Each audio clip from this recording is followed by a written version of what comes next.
Jayam Svaparam Svasrajata Sarasmadvasiddhanta Saraswati Goswami Prabhupada ki jai.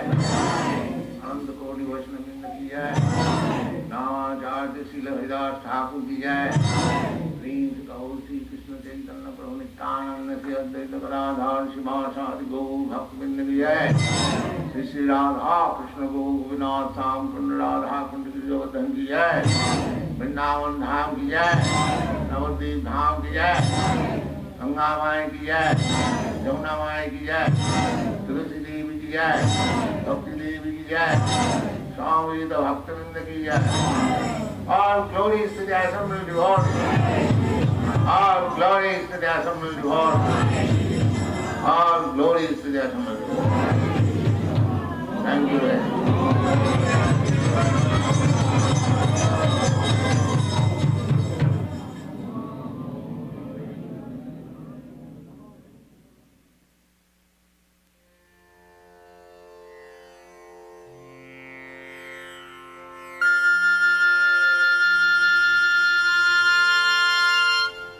As he took his place by the side of Duryodhana in the tent, Drona was dejected.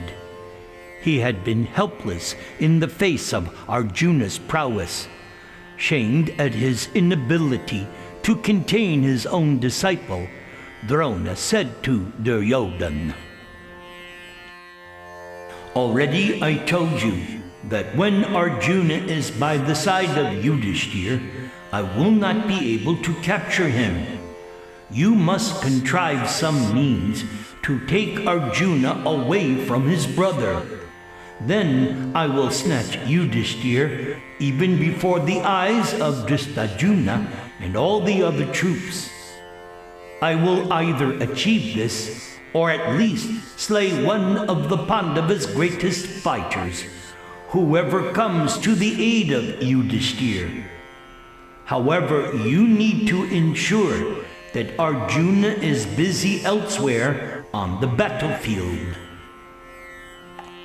Hearing Drona speak, Susharma spoke. "Arjuna has humiliated me many times. He bears malice towards me and my brothers. Remembering his antagonism, why, I can hardly sleep at night. Let us therefore undertake the task tomorrow of contending with Vibhatsu. With 50,000 chariot fighters who will not retreat behind us, we shall challenge Falguna to combat. Either Arjuna will lay prostrate on the battlefield, or the earth will be relieved of the burden of my brothers, myself, and our entire army."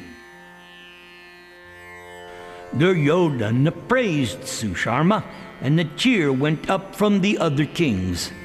And with his 4 brothers, Susharma took an oath before the sacred fire that he would fight to death with Vijay the following day. After Brahmanas had sanctified his promise with mantras and holy water, Susharma stood up and exclaimed, "If we do not slay Shvetavahana, or become slain by him, let us attain the regions reserved for those who kill Brahmanas, the regions reserved for drunkards, for those who forsake one who has sought shelter, or for those who have intercourse with another's wife, or those who are slayers of cattle, those who abandon their own mother, or those who are atheists. We claim those regions if we flee from Arjuna in battle tomorrow. Otherwise, may we attain the everlasting realms of happiness." After taking this vow, Susharma and his brothers retired for the night, leaving Duryodhana enlivened and hopeful.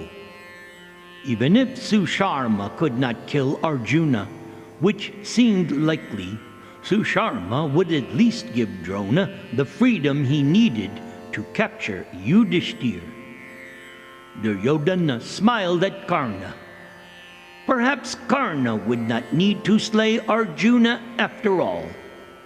Between the promises of Drona and Susharma, it seemed the war would end in another way. The Kaurava prince did not care. As long as Duryodhana emerged victorious, by whatever means, that was all that mattered. Duryodhana rose from his seat and went out of the assembly with his head held high. Karna, following him, grasped the hilt of his broad sword. Early on the 12th morning, news again reached Yudhishthir that Drona was intent on capturing him. Yudhishthir heard from his spies about Susharma's promise. When Arjuna was informed, he spoke to his brother.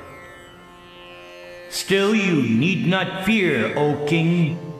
Here is Satyaki, my disciple and my equal in every respect.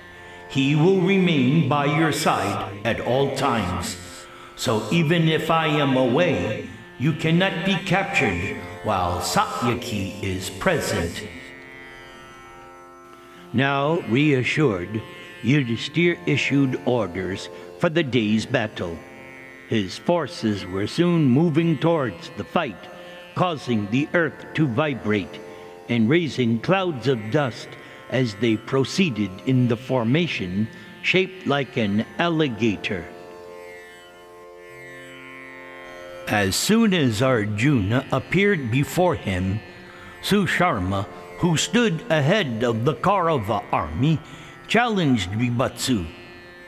Bound by Kshatriya codes, Arjuna accepted the challenge and charged. Immediately, Arjuna was surrounded by 30,000 chariots of the Samshaptakas and Trigartas. As the rest of the Pandava forces moved on across the plain to engage with other Kaurava troops, Arjuna then began a furious battle against those fearless Samshaptakas and Trigartas. They let out deafening roars, hurling their weapons at Arjuna. Hearing their elated shouts, he said to Krishna, "Just see, O son of Devaki, how these men, who are about to fall in battle, are transported with joy when really they should be weeping. Or perhaps they are happy as they see before them the glowing regions of heaven, which can never be attained by cowards." Arjuna lifted his gold-encrusted celestial conchal and let out a mighty blast. All four quarters were filled with that sound. Horses excreted, and men fell from their chariots. Others were paralyzed with fear, standing motionless for a few moments. When the sound died away, they regained their senses and once again roared. Taking up their bows, they fired thousands of shafts fletched with kunkka feathers. Within an instant, Arjuna had shot arrows to counter every one of his opponent's swift coursing shafts. They fell in pieces to the ground. Arjuna pierced all the foremost charioteers who were bearing down upon him. Susharma and his brothers responded with sharp-pointed arrows which struck Arjuna's arms and chest. A huge shower of other steel arrows then fell upon Arjuna's chariot like a swarm of black bees going towards a tree full of blossoms.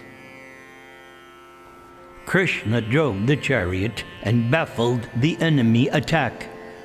As he emerged from the hail of shafts, Arjuna fired razor-headed arrows which cut down his foe's flag standards.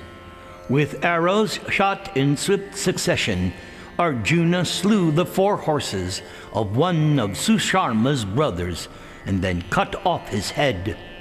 As the prince fell from his chariot, his four brothers increased the fury of their attack. Tens of thousands of other chariot fighters and horsemen hurled their weapons at Arjuna from all sides.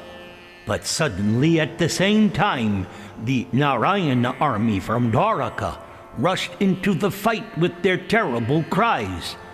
Arjuna was completely engaged in battle against all of these warriors, while the rest of the Pandava forces met the Kauravas some distance away.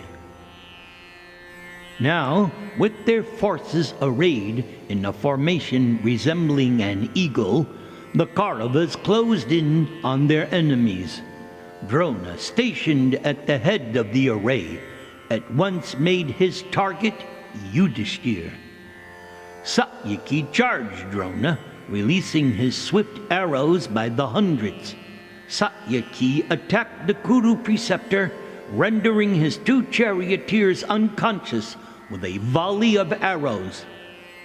Piercing his horses with even more arrows, Satyaki brought Drona's chariot to a halt. Drona Acharya was filled with rage, and he gazed at his antagonist with bloodshot eyes. Considering that Satyaki's time had finally come, Drona shot a dozen snake-like shafts, which sundered Satyaki's bow and pierced his armor.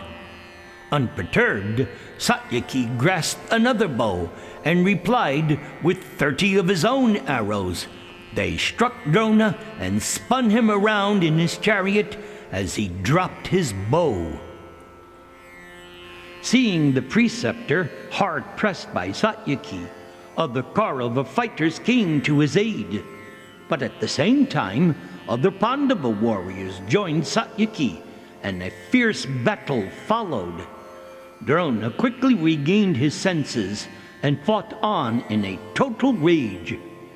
Thousands of Panchala and Matsya soldiers surrounded Drona, but he killed them all, including the two powerful princes, Satyajit and Satanika.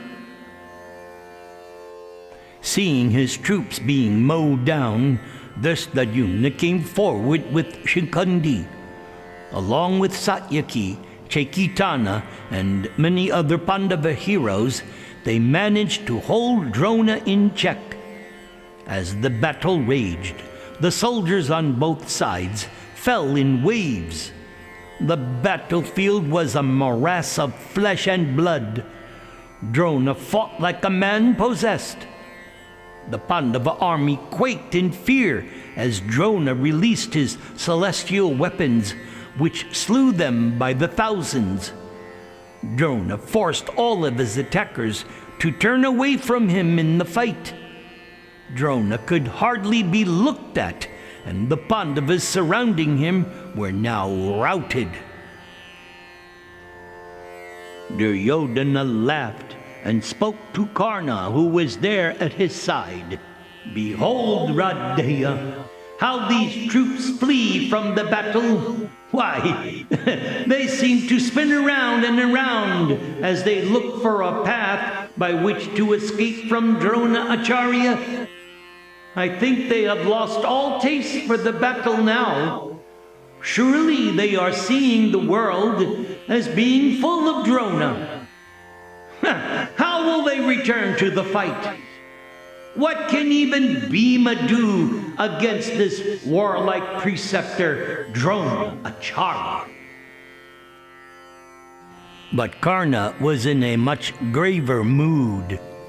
That Pandava hero will never abandon the fight so long as life remains in Arjuna, nor will his brothers turn away from battle at any time. Remembering the many woes you inflicted upon them, the Pandavas will rush against us again and again. Even now, the mighty Bhimasena is coming forward. Doubtlessly he will slay our forces in vast numbers. See now also how Satyaki and Drishtadyumna are rallying back to the fight, along with the twins, and numerous other Maha-Bharatas amongst our foes. All of them are bearing down on Drona with the singleness of purpose. So let us prepare our forces without delay. Duryodhana looked across the field. He saw Bhima's chariot, drawn by its 4 red horses, racing towards Drona. Bhima was flanked by Duryodhana and Satyaki. The 3 warriors roared like lions as they approached the Kuru commander. Behind them came a great wave of chariot fighters and horsemen, releasing showers of arrows as they charged. Duryodhana broke from Karna and raced across the field, issuing orders for Drona's protection. A number of Kaurava heroes came between the Kuru preceptor and his assailants, and soon the fight was resumed with full force. Now Duryodhana personally attacked Bhima, his mind seized with anger. At the head of a massive elephant force, Duryodhana challenged Bhima with insulting words. Bhima laughingly shot spiked arrows at the elephants, and drawing back his great bow to his ear, Bhima sent his shafts with such force that they struck down the elephants one after another. Bhima's chariot moved like the wind from side to side as he rained down his irresistible weapons. Bhima dispersed his attackers like a tempest scattering clouds. The blood-soaked elephants, pierced all over, appeared beautiful, like dark clouds lit by the rays of the setting sun. Now excited, Duryodhana approached Bhima, piercing him with a number of shafts. Bhima turned his blood-red eyes toward the Kaurava, licking his lips. Instantly, Bhima shot dozens of gold-winged arrows, which pierced Duryodhana deeply. With the broad-headed shaft, Bhima brought down the black, gem-encrusted serpent banner, which flew above Duryodhana's chariot. Bhima then severed Duryodhana's bow with another shaft, and then sent up a roar. Upon seeing Duryodhana afflicted by Bhima, the barbarian king, leading an elephant division, came forward on his massive beast. But without delay, Bhima struck the elephant between the eyes with a powerful shaft, which stopped the elephant in its tracks. And with 4 more arrows, Bhima brought the elephant crashing to the ground. As the elephant fell like a mountain struck by a thunderbolt, the barbarian chief tried to leap clear. But even as he jumped, Bhimasena cut off his head with a razor-headed arrow fired with deadly accuracy. Seeing their leader now slain, the other elephant warriors fled. Duryodhana tried to rally them, but without success. Duryodhana moved away from Bhima and then saw Bhagadatta coming up fast just to assist him. That mighty fighter on his invincible elephant, Supratika, rushed towards Bhima, seeming to fly over the battlefield. Bhimasena fired his long shafts at the charging beast, but they all fell harmlessly from its body. And within a moment, the elephant reached Bhima's chariot, crushing it along with its horses as Bhima threw himself clear. The elephant Supratika reared up once again and again, screaming in fury, looking around for Bhima. But the Pandava ran beneath the beast, striking it with his bare arms. In pain, the elephant whirled around like a potter's wheel. Bhima came out from beneath it, and the elephant seized him in its trunk. Bhima spun around, freeing himself from the twine of the trunk, and again hid beneath the screaming beast, who was endeavoring to kill him. Yudhishthir saw Bhima and ordered a division of his own elephants to assist him. As Supratika was diverted by the attack of enemy elephants, Bhima now saw his chance and dashed away. A battle then ensued between Bhagadat and the Pandava forces mounted on elephants, led by the Dashaha king. They surrounded Bhagadat, covering him with volleys of arrows. Bhagadat fended off their shafts with his curling hook. Goading Supratika forward, he trampled and crushed the enemy forces like a storm crushing a forest. Chariots, horsemen, and infantry were mangled as the great beast rampaged across the battlefield. Impervious to the weapons of his foes, the elephant caused chaos among the Pandava forces. Soldiers fled, the animals cried in terror, and rising above the sound were the frightful screams of the elephant Supratika as he thundered about the battlefield unchecked. Meanwhile, some way off, Arjuna was battling alone against the Samshaptakas and the Narayana army. As Arjuna fought, he could hear the screams of Supratika. Recognizing the sound, Arjuna said, "Oh, Madhusudan, it is clear the Pragyotisha ruler is annihilating our army. I doubt if anyone can stop his elephant except for you and me. What then is my duty, O Krishna? I think I should proceed at once to where Bhagadat is roaring out his battle cry, dispatching him and his beast to the abode of death. Then I will return to this fight." Krishna agreed and then urged Arjuna's horses toward the rest of the Pandava army. However, as they raced away, the Samshaptakas called out from behind, "Oh, why do you flee from our fight? Turn and face us again, for you have not yet defeated us." Now Arjuna was caught in a dilemma. He wanted to save his army from Bhagadat, but he could not avoid the Samshaptakas. No Kshatriya worthy of the name could refuse such a challenge. So he told Krishna to stop the chariot and turn around. First he would wipe out the entire Samshaptaka force, then deal with Bhagadat. And as Krishna wheeled the chariot around, Arjuna could not fix his mind. There were hundreds of thousands of warriors supporting Susharma and his army, and they were spread out over a large area, and it would take hours to overcome them.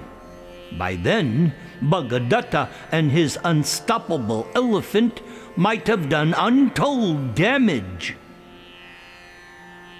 Suddenly, the Samshaptakas launched a coordinated attack on Arjuna. Countless arrows descended upon his chariot, striking both Arjuna and Krishna. Krishna dropped the reins and fell back in a swoon as the barbed steel shafts covered Krishna. The chariot stopped and vanished beneath a hail of arrows. Losing his patience, Jishnu decided to invoke the Brahmastra weapon. Arjuna fixed a golden arrow to his bow and chanted the sacred mantras to bring that awful weapon into being. And with consummate skill, Vijay directed it at his foes, continuously firing long shafts imbued with the power of Brahmastra. A solid wall of blazing arrows went towards the Samshaptakas. The warriors fell to earth with their heads, arms, and legs severed. Chariots were smashed into fragments, elephants cut to pieces. Horses and riders fell dead by the thousands. The whole army appeared to be on fire, struck by the beautiful but deadly shafts shot by the mystic powers of Bibatsu, Arjuna. Krishna returned to his senses and said, "Well done, Partha. I think this feat of weaponry would have been hard even for Indra, Kubera, or even Yamaraj himself. Our enemies are routed. Those staying in this fight will be slain like insects entering a fire." Arjuna then asked Krishna to quickly go to Bhagadat. Later he could return to deal with the rest of the Samshaptakas and their supporting armies. As swift as the wind, the chariot flew over the battlefield and soon arrived where the battle with Bhagadat was taking place. Now, seeing Arjuna entering the fight, Duryodhana detailed a large force of chariot fighters to attack him. They rushed in one body towards Sabyasachi, raining their arrows, darts, and lances upon him.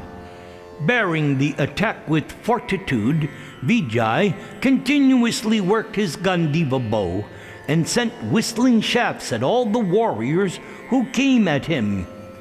Fearless of their own lives, the Kaurava troops charged at Bibatsu with shouts and roars.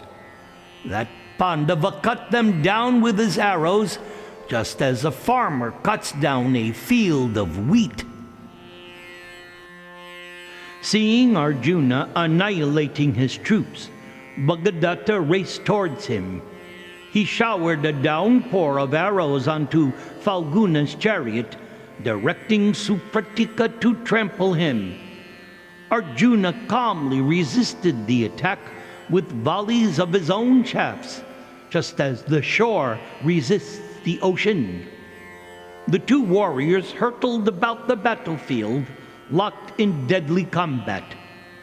Bhagadat sent hundreds of arrows at both Arjuna and Krishna, but Kaunteya cut them down before they could even reach him.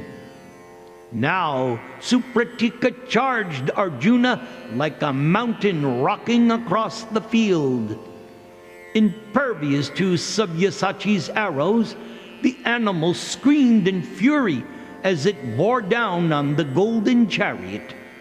But masterfully driving the horses, Krishna was able to evade the elephant, moving slightly to the left of the beast. And as he passed to Bhagadatta's side, Arjuna now saw his opportunity to slay the unprotected warrior and his animal. But, remembering the rules of combat, Arjuna desisted from the act. Noticing Arjuna's chariot slipping past, Bhagadatt's elephant was overpowered by rage and ran helter-skelter throughout the Pandava forces.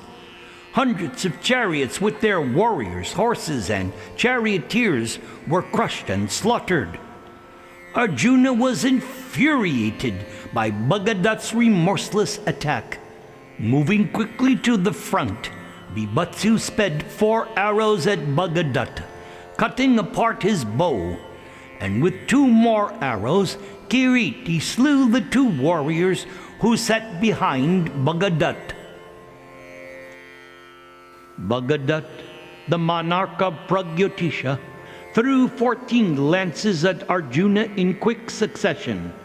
Those jewel-encrusted javelins with shining steel points blazed as they sped towards Arjuna, their many small bells tinkling delightfully. Arjuna immediately shot arrows which cut each of the lances into 3 pieces. As the lances fell to the ground, Sabyasachi fired another 12 shafts which broke the armor of the elephant Supratika. They fell from the elephant's body in fragments like meteors falling from the heavens. The dark beast, then appeared like a mountain suddenly freed of surrounding clouds. Bagadat hurled a long dart at Arjuna, its tip glowing red, emitting sparks as it flew. Calmly, Arjuna cut it into two with a single razor-headed shaft. Arjuna then cut the king's white umbrella and tall flag standard. With another 10 shafts, Arjuna pierced Bagadat, who replied with 24 long lances. One of the lances struck Kiriti's crown, knocking it from his head. Replacing his crown, Arjuna gazed at Bagadat with steely eyes. He shouted out, "O king, take one last look at this world!" Quickly, Bagadat took up a new bow and covered Arjuna and Krishna with a shower of barbed arrows. Arjuna released a cluster of flat-headed shafts, which cut Bagadatta's bow to pieces and pierced all of his limbs. Now, taking up his golden hook, Bagadat thought of the Vaishnava weapon which was in his possession. Reciting the ancient aphorisms to invoke that irresistible weapon, Bagadat charged his elephant hook with its potency and hurled it at Arjuna. All of the warriors witnessing the fight between Arjuna and Bagadat gasped as they saw the missile, capable of killing any creature, flying towards Arjuna. Suddenly, Krishna stood up from his place on the chariot. Throwing out his arms, he received the weapon full on the chest. As it struck him, it turned into a garland of celestial flowers, draping itself around Krishna's neck. Arjuna was mortified. Why had Krishna interfered? Keeping his eyes on Bhagadatta, who had been stunned by Krishna's thwarting of the Vaishnava missile, Arjuna said, "Oh, Padmalochan, your promise was that you would drive my horses and never enter the fight. So, why have you interceded?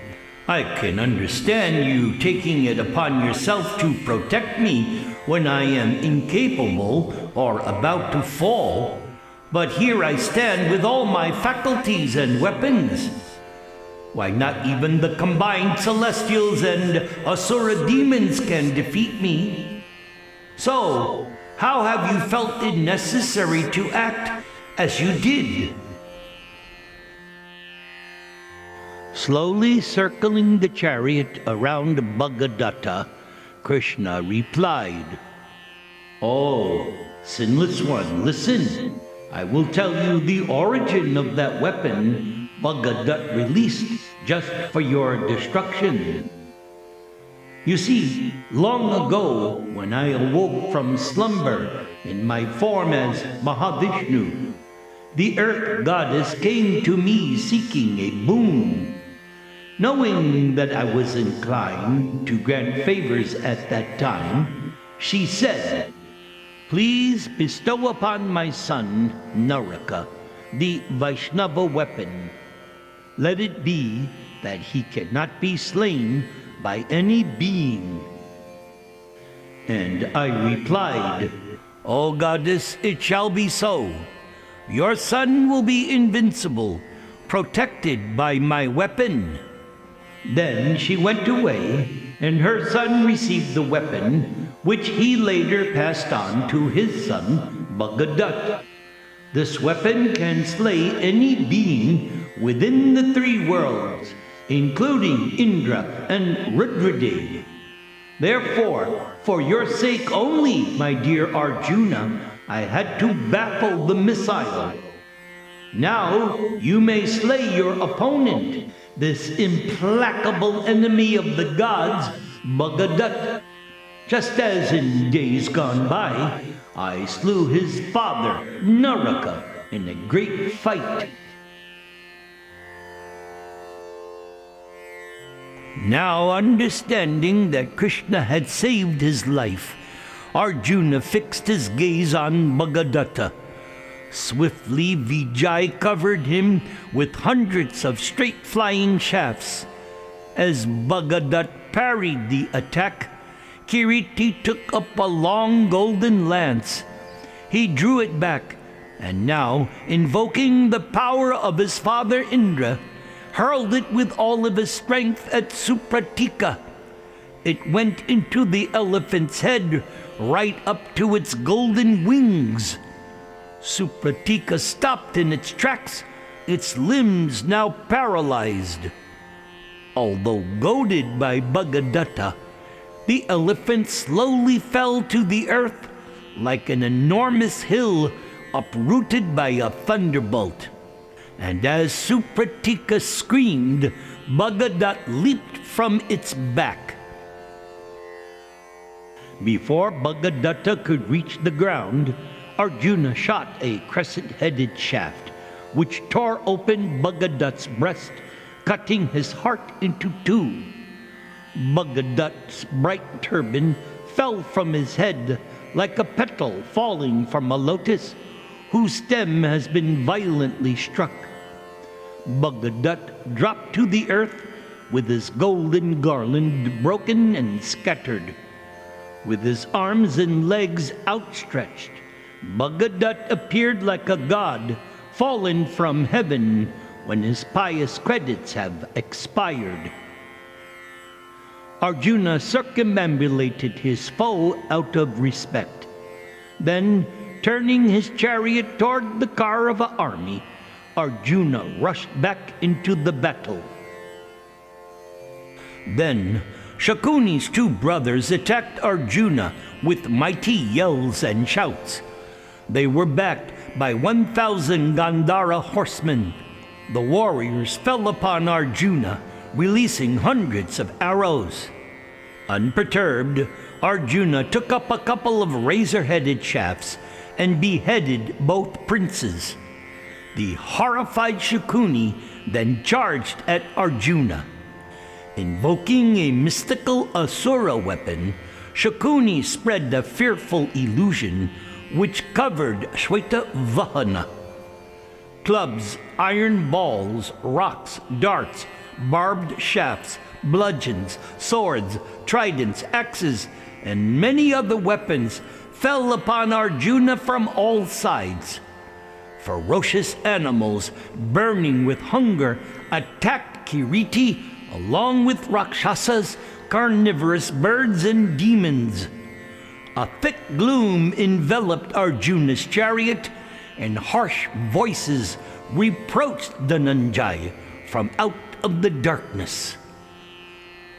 Arjuna now invoked the lustrous celestial weapon known as Gotishka, and the darkness dispelled. With all the illusory assailants vanished, huge waves of water then appeared and rushed towards Arjuna. He quickly discharged the Aditya weapon to dry up the waters. Seeing his illusions nullified, Shakuni turned and took to his heels like a cowardly deserter. Arjuna turned on the Gandhara forces, slaughtering them like a lion, killing smaller animals. Now, other Kaurava warriors charged into the fray, and a battle ensued between the two armies. Yudhishthir remained near Arjuna, with Drishtadyumna and Satyaki by his side. The Kaurava forces were broken and dispersed by Arjuna and Bhimasena, who fought together like a couple of enraged demigods. Abhimanyu fought with Karna, keeping that powerful warrior engaged, while Drishtadyumna directed his weapons at Drona Acharya. As the foremost fighters contended, Arjuna drove back Duryodhana's huge army with his hundreds of thousands of arrows. Bhima spun around on foot, creating carnage with his whirling mace. Drona fought intensely, but he could not find any opportunity to seize Yudhishthir. Drona slew numerous powerful fighters and wrought massive destruction among the soldiers. But the invincible Satyaki guarded Yudhishthir closely, and assisted by Drishtadyumna and the Panchala forces, they kept Drona Acharya at bay. And as the sun reached the meridian, Drona could see that the Kauravas were getting the worst end of the fight. So Drona decided to regroup. He sounded the retreat and recalled the vast army to the western side of the battlefield where they were encamped. Duryodhana was seething in anger. "O preceptor, why have you not fulfilled your vow? You did not capture Yudhishthir, and still Arjuna ranges unchecked across the battlefield. Are your words to prove false?" "O prince, you are trying my patience. It does not behoove you to address such harsh words to one who is always striving to serve you. I have told you many times, no one in the universe can conquer Arjuna. He has even checked the three-eyed Mahadev in battle.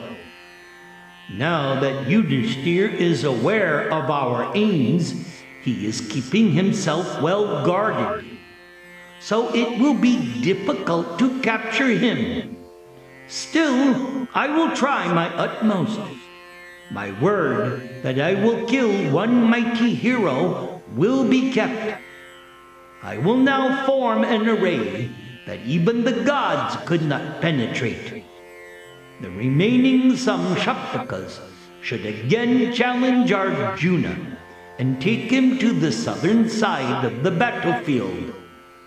We will then try to trap Yudhishthir, and in so doing will at least take the life of someone who comes to protect him." Drona Acharya gazed across at the Pandava army. If one of their principal fighters could be killed, it would be a blow to their morale. Drona decided to form the Kauravas into the Chakra Vyuha, a circular array. That arrangement would likely result in one of the Pandava heroes being trapped, perhaps even Yudhishthir. Only Arjuna knew the secrets of that formation. No one else among the Pandavas could resist or break it, unless Arjuna had taught it to someone. So Drona Acharya began giving commands. Soon they would find out.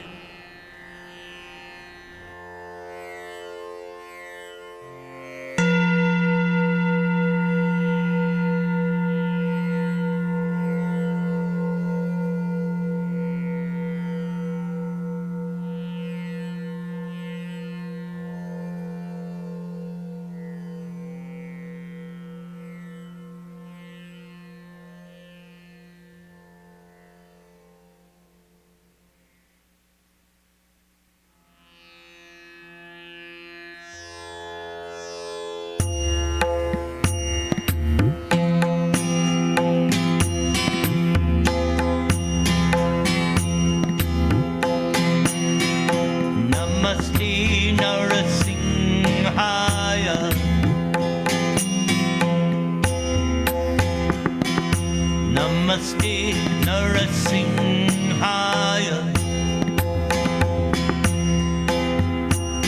Prahlada Klada Dayani Hiranya Kashipo Vakshaha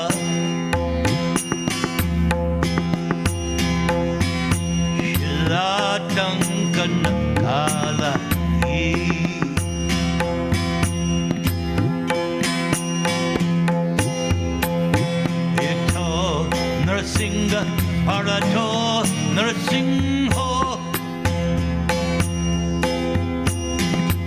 yato yato yamitato Nrsimha Bahi Nrsimha Hridaye Nrsimha Nrsimha Madin Charanam Prapati Nrsimha Madin Charanam Prapati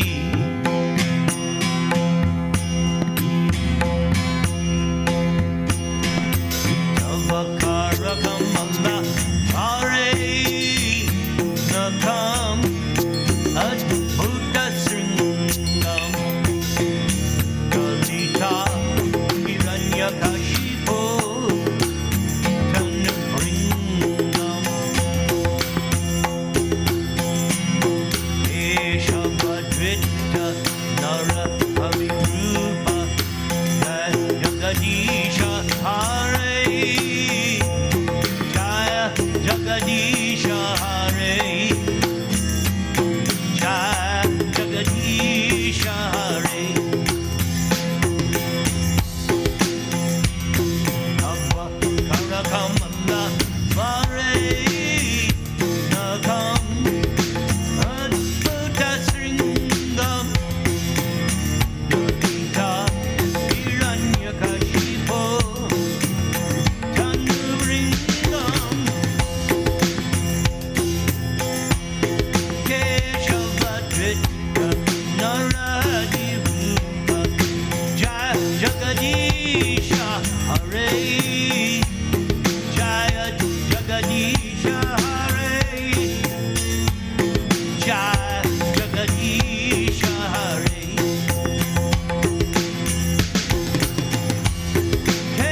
Keshavadrita Nrsimha Rupa Jaya Jagadisha Hare Jaya Jagadisha Hare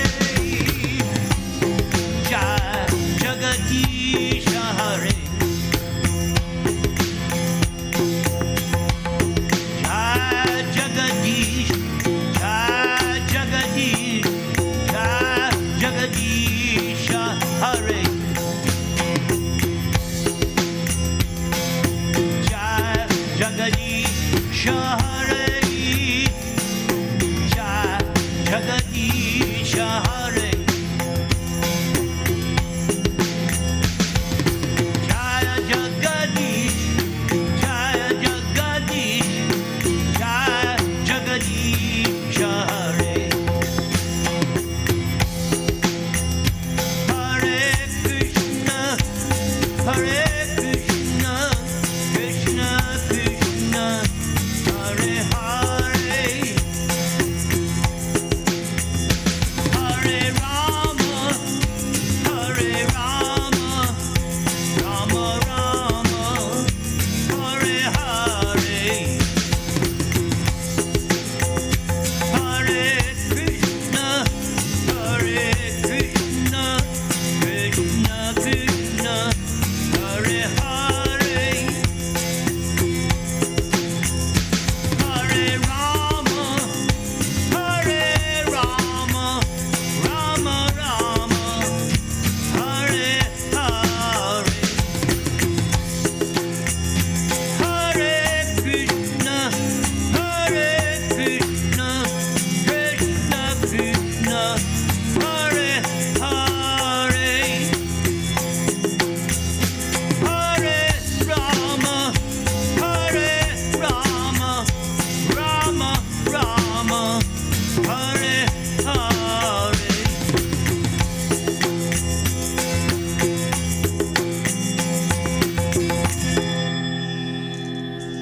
Sri Nrsimha Jaya Nrsimha Jaya Jaya Nrsimha Prahlad Esha Jaya Padma Mukha Padma Bringa